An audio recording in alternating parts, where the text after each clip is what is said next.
New Zealand is a real hotspot for marine mammals, with over half of the world's whales and dolphins appearing in our waters. And while we're lucky to see so many marine mammals around our coastline, the downside is that sometimes they can strand and they need our help to rescue them, which is where Project Jonah comes in.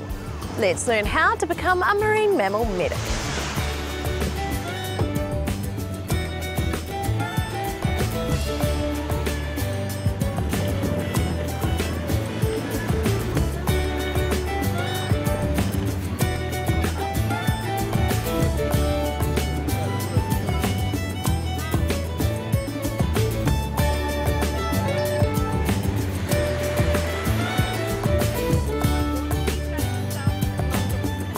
Project Jonah are running a whale rescue training course. It's a one-day course where we teach people the basic skills of whale rescue. Project Jonah is a charity and we're voluntary based, so we're made up of a whole raft of volunteers from around the country.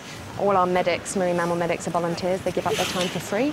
Why is it important for the community in New Zealand to understand about whale stranding?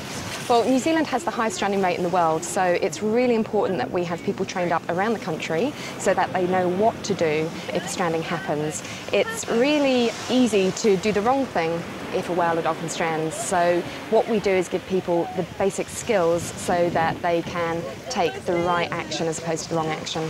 Why does New Zealand have such a high incidence of whale or dolphin strandings? It's not an easy question. There's lots and lots of reasons. It's a lot to do with our topography. New Zealand spreads over two main ocean groups. You've got the subantarctic in the south and the subtropical in the north. So you've got whales migrating past New Zealand the whole time. We have almost half of the world's species passing through our waters. Because of our coastline, which is contorted, we have very deep trenches, deep ocean coming very close to shore, and we also have very long sandy beaches which act as whale traps. We invented the pontoon system back in '85 following a mass stranding over in Great Barrier.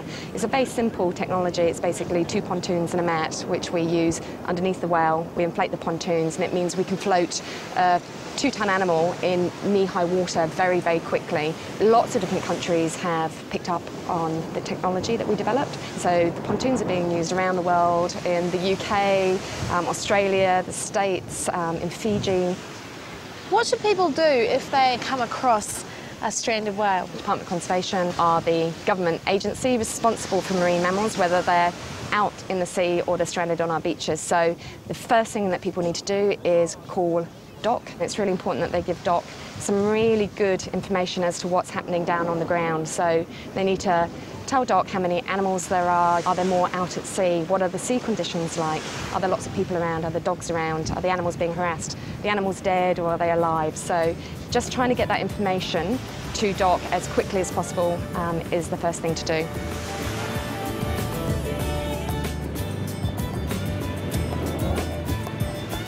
Although Lionel here isn't in any real trouble, knowing what to do in a stranding can mean the difference between life and death for our marine mammals. And successful rescue depends on properly trained volunteers.